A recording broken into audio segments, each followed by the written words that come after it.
Mag-asawang primetime king and queen Marian at Dingdong Dantes i-celebrate ang kanilang 10 years anniversary bilang mag-asawa.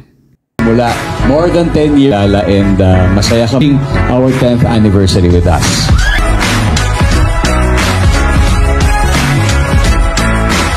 Kasama ng mag-asawa na nagsiselebrate ng kanilang wedding anniversary, ang kanilang mga masugid na tagahanga at inumpisahan ng isang panalangin ang kanilang programa. Ng Ama, ng Anak at ng Espiritu Santo. Amen. Diyos ng buhay at pagmamahal, kami po'y nagpapasalamat sa katauhan ni Dingdong Marian at sa kanyang pamilya. Super ganda at gwapo nilang dalawa, pinaghandaan ng maayos ang kanilang mga dekorasyon kasama ang kanilang mga fans sa naturang okasyon. Kasama ng Espiritu Santo magpasawalang hanggan. Amen. Sa Ama, ng Anak at ng Espiritu Santo. Amen. Okay? Nagkaroon naman ng question and answer sina Dingdong at Marian at unang nagtanong si Dingdong Dantes kay Marian Rivera kung ano ang favorite memes nito. What is your favorite meme of yourself?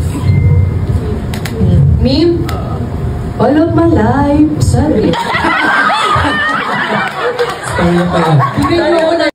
Tawanan ang lahat sa naging sagot ni Marian at medyo hindi pa nagigets agad ni Dingdong Dantes kaya ipaniliwanag ito ni Marian. Chance, music please.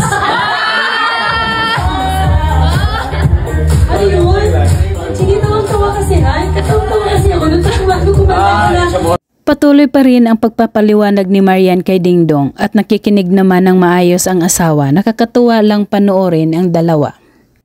Sorry naman na. Hindi ko alam na naka-on yung mic. Napakagaling ng technical na yun.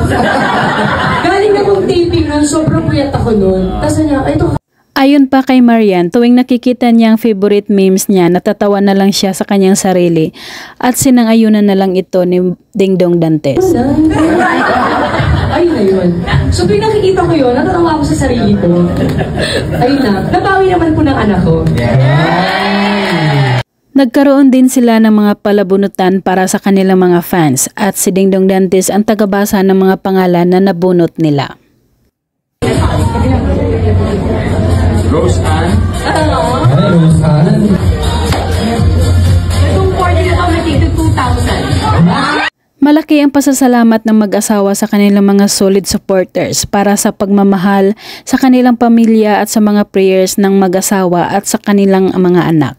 Salamat po sa pagdadasal niyo, hindi lang po sa amin, extension po sa dalawang anak namin. Salamat po yan, makakaasa kayo hanggang dulo din. Mamahalin namin kayo pasasalamatan. Tuwang-tuwa ang mga fans dahil bago nagtapos ang programa, pinagbigyan ng mag-asawa ang kahilingan ng mga fans na magbigay ng kiss. Dito naman